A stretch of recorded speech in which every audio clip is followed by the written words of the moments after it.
네, 반갑습니다. 고번입니다. 오늘은 뉴욕 증시 분석된 시간을 갖도록 할게요. 자, 전날 CPI가 발표가 되면서 물가가 예상보다 높다. 그리고 주간 실업자 청구건수에서 실업자 수가 예상보다 높다.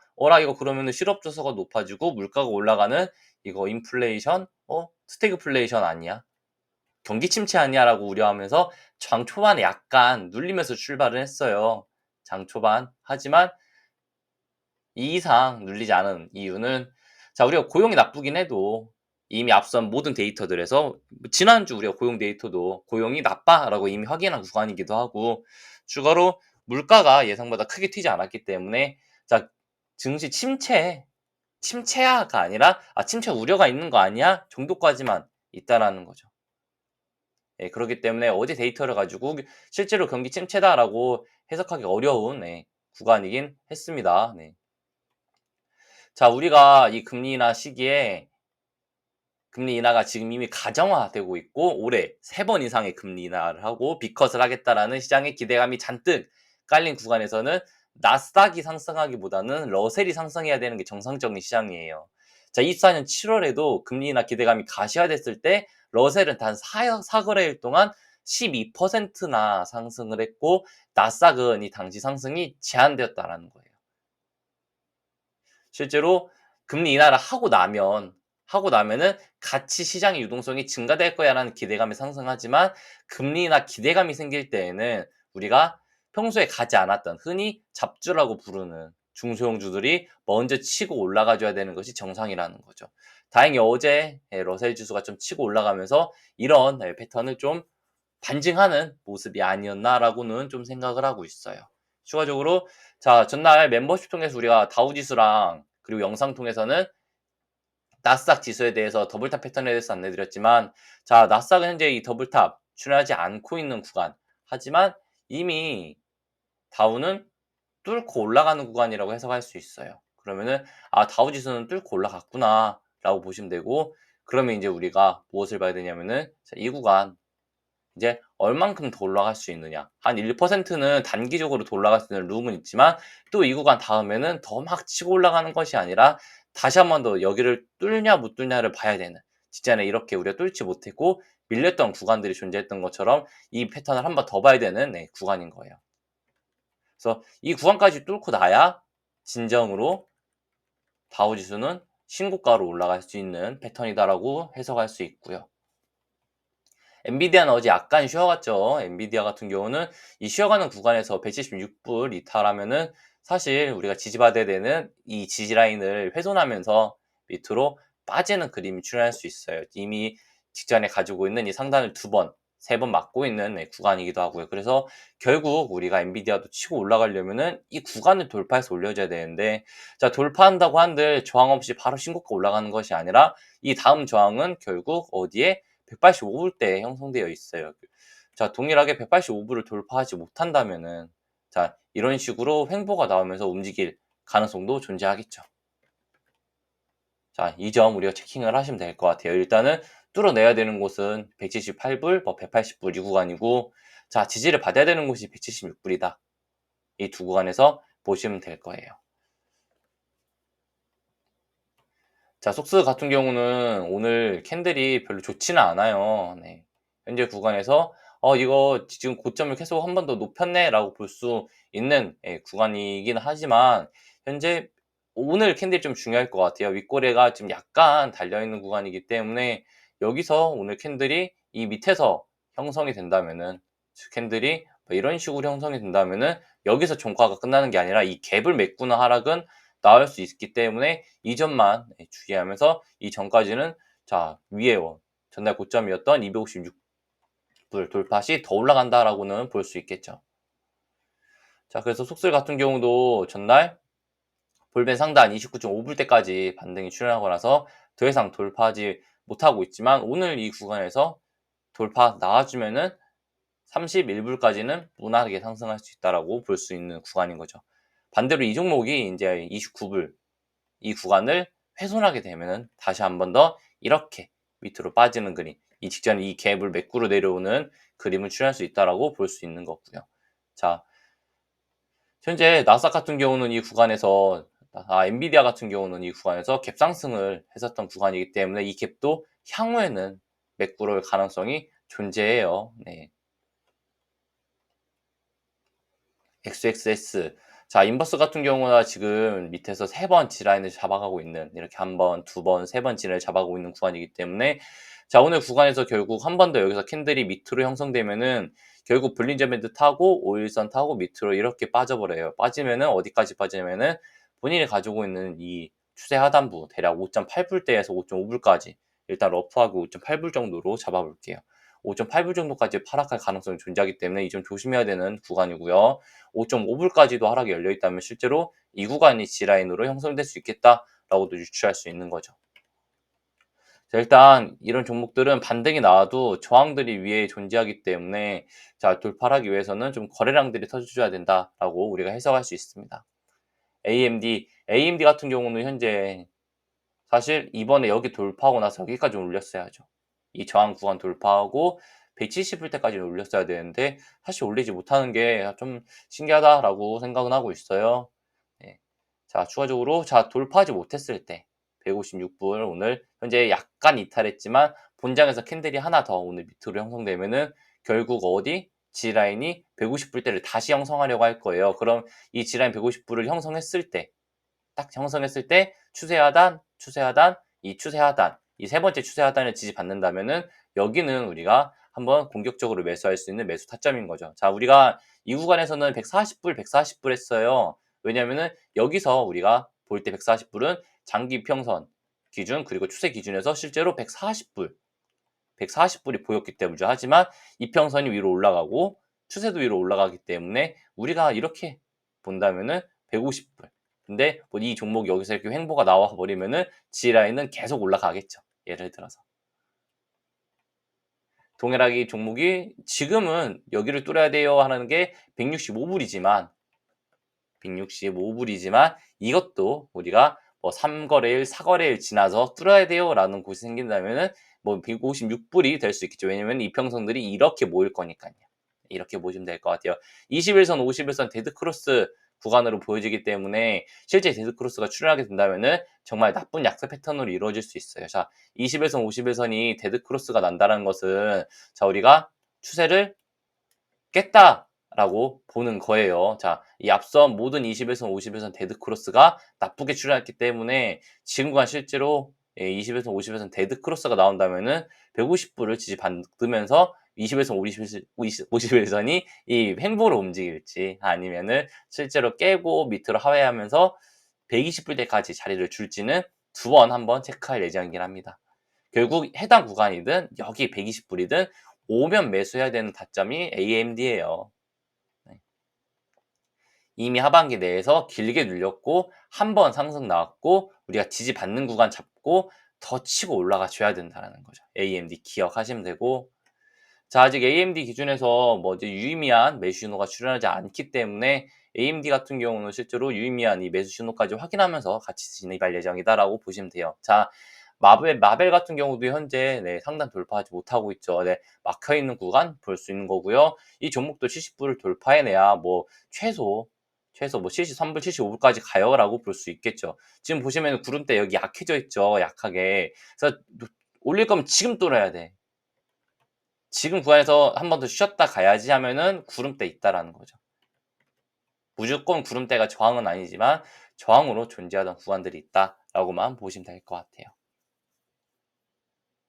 네, 그래서 결국 이 종목도 밀리게 되면은 61불 저점 리테스트를 하러 올 건데 61불을 이탈하게 된다면은 AMD랑 동일하게 50불까지는 하락할 수 있겠죠.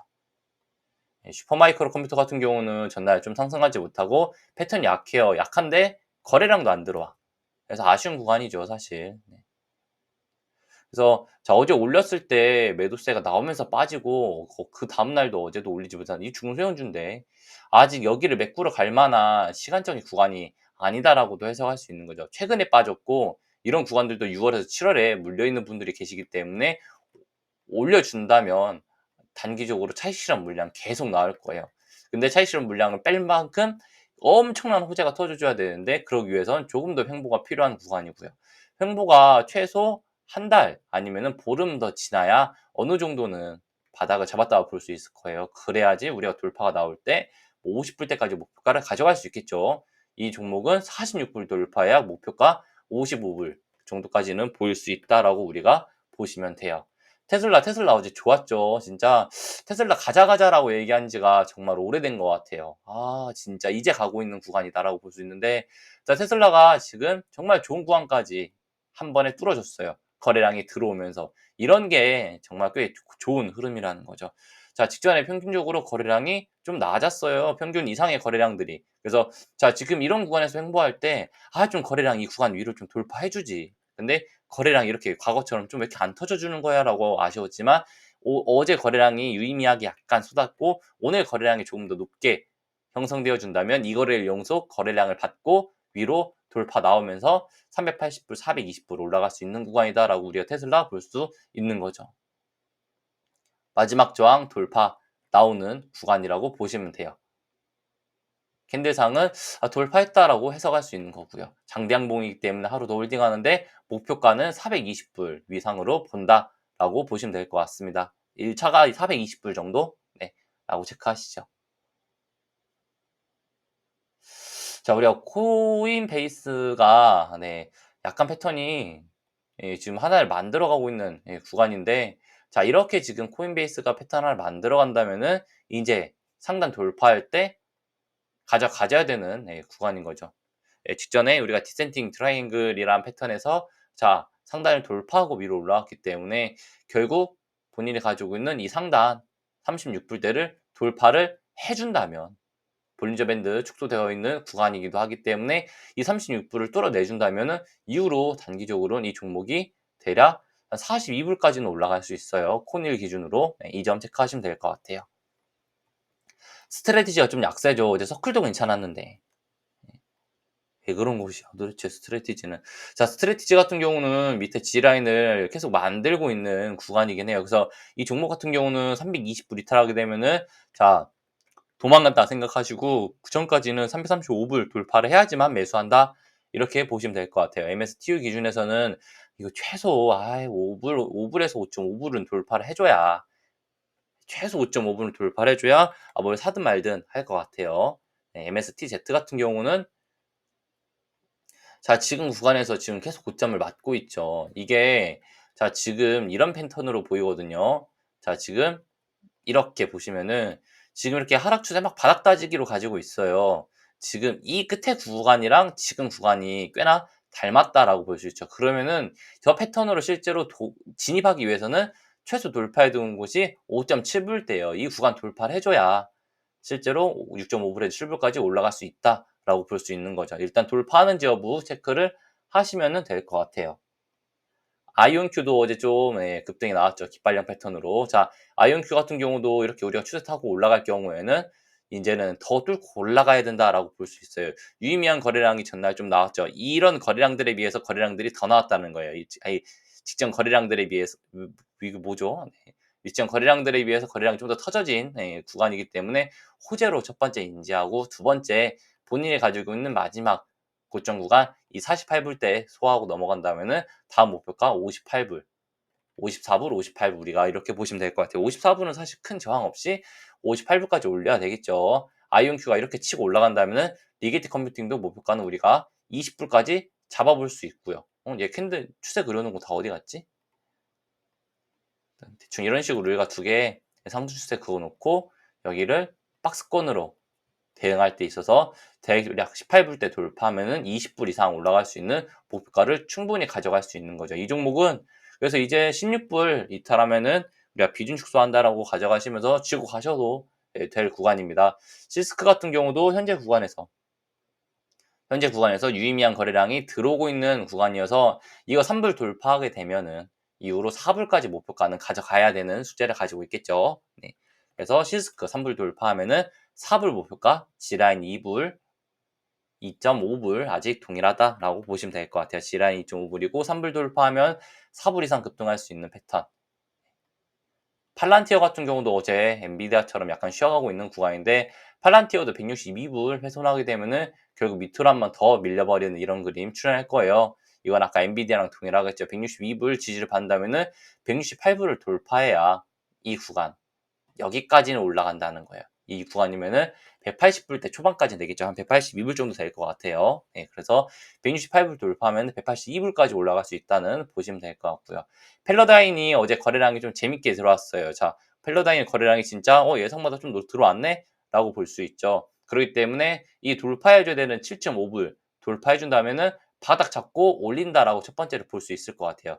7.5불을 돌파하고 사실 위에 저항이 좀 있어요. 7.3불, 7.5불, 그리고 박스권 상단이 8.3불에서 8.5불. 하지만 이 구간을 진짜 다시 한 번 더 이렇게 뚫어내준다면은, 뚫고 지지 받아준다면은 이후로 올라가는 데 있어서 이 구간이 저항으로 되기가 쉽지 않다라는 거예요. 그렇게 거래량이 많지가 않아서. 그래서 한번 뚫고 올린다면은 좀 재밌는 패턴이 나오지 않을까 기대하고 있습니다. 이럴 경우 우리가 펠러다인의 1차 목표가는 대략 9불에서 9.5불대에 잡아볼 수 있겠죠. 9불로 잡아봅시다. 9불. 네.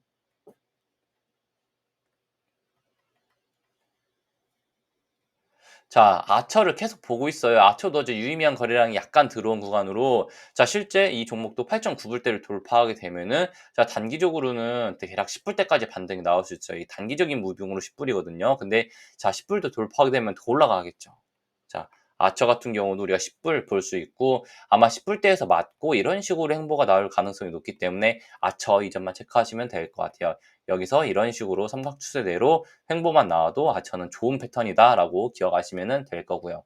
자, 오픈도어가 어제 10불에서 11불 사이까지 올라갔어요. 사실 오픈도어 아쉬운 게 제 며칠 전 영상이냐면 4일 전 영상에서 우리가 오픈도어를 좀 다루면서 오픈도어가 8불 이상, 그땐 8불을 좀 안내드렸지만 올라간다라고 말씀드렸었지만 못 사셨을 것 같아요. 그래서 이거는 제가 정말 아쉬운 게, 뭐랄까, 이런 종목들이 있으면은 조금 더 우리가 좀 매수 추천에 대해서 좀 더 강하게 언급을 드려야겠다라고 생각은 하고 있고요. 자, 오픈도어 같은 경우도 지금 앞서서 우리가 얘기했던 것처럼, 자, 이렇게 우리가 박스권 상단을 돌파할 때 있어서 거래량을 동반하고 장대 양봉 나오면서 박스권 돌파해 줬을 때 이후로 지지받으면서 올라가는 이런 패턴들이 존재했단 말이에요. 그러면은 이거는 이런 구간에서 매수 타점을 잡을 수 있다라는 거예요, 돌파 매매를 하면서. 근데 위에 아까 안내 드렸던 것처럼 유의미한 거래량이 들어왔네? 돌파하면 되겠네? 이 두 가지 패턴에 대해서 계속 언급하고 있는 것이 이런 것들 때문이에요. 자, 오픈도어는 이제는 뭐 어쩔 수 없죠. 이거 보유자 영역이고, 자, 보유자분들은 한 번 더 봐야 돼요. 이거 자, 11불 때 돌파하면은 12.5불까지는 올라갈 수 있는 구간이다라고 우리가 체크하시면 될 거고요. 그럼 이 종목 어디 손절가 잡냐? 이거 9불 손절가 잡으셔야 돼요. 왜냐면은 절대 전날 상승했던 장대 양봉의 50% 구간이 9불이고요. 아무리 하락이 출현해도 본인이 가지고 있던 장대 양봉의 절반 이상을 훼손하면은 절대 안 돼요. 왜냐면은 절반 이상을 훼손할 경우 하락 장악형 캔들이 나오면서 다음날도 하락이 나올 가능성이 높기 때문이에요. 예, 그렇기 때문에 자, 거래량 들어오면서 장대 양봉 나온 좋은 구간이기 때문에 일단 목표가 12불까지는 보시고, 12불 돌파하면 16불인데, 자, 우리가 이런 종목들은 막 지금 구간에서 막 못 사서 안달복달 하지 마시고 어차피 기다리면은 눌리는 구간이 와요. 눌려서 횡보하는 구간. 자, 이 직전에도 여기서도 우리가 막 못 사서 안달복달하는 것이 아니라, 자, 눌려서 기다리는 구간에서 우리가 매수하면 올라가는 것처럼 오픈도어 결국 하나 더 준다면은 눌려서 지지받는 구간 잡고 올려주면 된다라는 거죠. 코어이브도 동일 시기에 같이 영상 안내 드리면서 더블탑 패턴, 더블 바텀 패턴 위로 올라가는 그림에 대해서 좀 설명드렸는데, 실제로 100불 위로 돌파하는 그림 좀 출현하는 그림으로 출현했어요. 네. 그래서 이런 종목들도 사실 우리가 이 돌파가 나올 때, 지라인 밑에서 돌파 나올 때 거래량 유의미하게 하나 좀 들어오면서 이후로 급등 나왔죠. 그래서 우리가 중요하게 봐야 되는 게 바닥권 종목들이 거래량이 들어왔냐가 첫 번째로 제일 중요해요. 거래량이 없이 들어올리는 것들은 사실 가짜 상승일 가능성이 높기 때문이죠. 네. 자, 이 종목 같은 경우는 현재 G라인을 하루 이틀 더 만들어도 돼요. 이제 100불대 이탈하지 않으면서 여기서 우리가 횡보하면은 다시 한 번 더 치고 올라갈 가능성이 높다라고도 볼 수 있는 거죠. 그래서 자, 오늘 한번 100불을 지지받는지 여부 체크하시면서 100불을 돌파할 경우에는 이 종목은 다음 목표가는 150불이다라고 보시면 될 것 같습니다. 100불 지지받고 최소 115불은 돌파를 해줘야 돼요. 코어 이브 같은 경우도. 네. 자, 이제 서클이 좀 강하게 들어왔죠. 서클도 거래량 동반하면서 본인이 가지고 있는 추세 상단 돌파, 박스권 상단 돌파했다. 이럴 경우 지금 단기적으로 가지고 있는 상단 돌파 140불 진행할 경우 다음 목표가 160불에서 165불까지 추가적으로 우리가 서클 상승할 수 있다라고 볼 수 있는 거고요. 자, 디파이 같은 경우도 지금 보시면은 자, 거래량이 그렇게 크게 막 유의미하게 들어온다라고 보이진 않아요. 뭐 들어오고 있나라고 볼 수도 있지만 자, 일단 지금 우리가 이 종목 같은 경우는 일단 17.5불 돌파하면 그때부터 잡으시죠. 여기서 흔드는 게 너무 많아. 이렇게 흔들 때는 그래 돌파하면 사자라고 그냥 던져 놓으면 되거든요. 예, 디파이 지지라인은 대략적으로 어디냐면은 16불 그리고 15불 이렇게 두 감 보시면은 될 것 같아요. 자, 샤프링크 같은 경우는 하락 추세 상단 돌파한 상태에서 박스권 하나를 좀 만들어 가야 되는 구간이죠. 직전 박스권 상단 구간인 몇 불? 18불. 이건 18불로 잡자. 18불은 돌파를 해줘야 될 것 같아요. 자, 이것도 우리가 얼러트를 놓고 실제 18불 돌파가 나온다면은 자, 매수 타점을 잡아보는 계획을 갖도록 하고요. 자, 비트마인이에요. 비트마인 같은 경우는 지금 꽤 좋은 패턴을 만들어가고 있는 구간이거든요. 무슨 패턴이냐면은 지금 보시면은 이렇게 삼각추세 내에서 횡보 나오면서 끝에를 돌파해줘야 되는데 이 끝에 뭐 걸려있죠? 21선, 50일선 다 걸려있죠. 그러니까 20일선, 51선 돌파 나와버리면은 캔들 위로 올라가고 5일선, 11선이 같이 따라 올라가고 21선이 다시 위로 치고 올라가면서 이거 정배열 이평선 쏟아진다라는 거예요. 거래량이 유의미하게 들어오지 못해서 아쉬운 구간이긴 하나 지금 구간에서 이렇게 만들 거면 올려줘야 되는 구간인 거죠. 비트마인 예, 좋은 구간으로 진입할 수 있다라고 보시면 될 것 같고요. 자, 리졸브도 사실 진짜 대단하다라고는 좀 볼 수 있어요. 자, 리졸브가 현재 구간 6.5불 이탈하기 전까지는 지속적으로 좀 들고 가셔도 될 것 같은데 6.5불인데 시외에서 지금 6.1불까지 빠지고 있는 예, 구간이에요. 이게 6.5불을 지지받아야 되는데 예, 결국 이거 G라인은 우리가 한번 보시죠. 5.5불이나 5불대에서 G라인을 잡아준다면 이 G라인을 잡아준다면은 이후로 다시 한 번 더 우리가 매수 타점 잡을 수 있다는 거죠. 거래량이 너무 강하게 들어온 구간이기 때문에 사실 이 빠지는 게 막 전저점까지 빠지는 것이 아니라 G라인을 잡고 끝날 가능성이 높아요. 그럼 다시 더 치고 올라갈 수 있는 이 그림을 봐야죠. 이어서 G라인 나오는 구간에서는 리졸브 잡아줘야 된다라고 해석할 수 있어요. 좋은 매수 타점이 나올 때 다시 한 번 더 우리가 리졸브는 체킹 해보시죠. 네. 오늘 방송 그래서 여기서 마무리 짓도록 하고요. 좀 중장기적으로 네, 보자면은 자, 그러면은 네가 얘기하는 하락은 안 나오고 계속 상승하는 거야라고 말씀하신다면 아니에요. 결국 지금 보고 있는 것들은 자, 대형주들 지속적으로 올라간다고 말씀드리지 않고 중소형주 위주로 봐드리는 이유는 중소형주들 순환 매장이 끝나고 나면은 결국 밀린다라고는 보고 있어요. 여기까지 밀리는 것은 진짜 지속적으로 계속 보고 있고 언급하고 있어요. 왜냐면은 자, 우리가 4월부터 이 올라가는 시장이 한 번도 안 쉬고 더 지속적으로 올라갔던 적은 사실 없어요. 우리가 아무리 직전에 강세장이라고 판단했던 이 23년도 시장, 23년도 시장, 24년도 시장도 우리가 오르면은 쉬어가는 구간들이 충분히 존재했었다는 거예요. 더더욱 강세장이었던 이 코로나 시기조차, 이 코로나 시기조차 3월에서 9월, 우리가 이 구간 너무 과하게 빠졌기 때문에 4월부터 9월이라고 쳐도 이미 지금도 9월이라는 거예요. 그래서 자, 이때는 사실 또 정말 바닥에 눌려있던 종목들이었고 추가적으로 연준이 엄청나게 유동성을 공급해 주던 시기이기 때문에 이만큼 역대 시장 랠리 기간이 가능했다라고 볼 수 있지만 지금은 사실 아니죠. 이때도 10월부터 뭐 3월까지 한 4-5개월 정도 횡보가 상승이 나왔었기 때문에 4월에서 8월, 9월까지, 10월까지 얼마나 더 올라갈 수 있겠냐라고는 생각할 수 있는 거죠. 네. 결국 저는 좋은 빅테크들 매수 타점은 밑에서 잡을 거예요. 지금 구간에서 뭐 아마존을 잡고, 뭐 브로드컴을 잡고, 오- 메타를 잡고, 엔비디아를 잡고, 이거는 지금 어깨나 이런 구간에서 매수하겠다라고 하는 것 같아요. 네, 오늘 방송 여기서 마무리 짓도록 하겠습니다.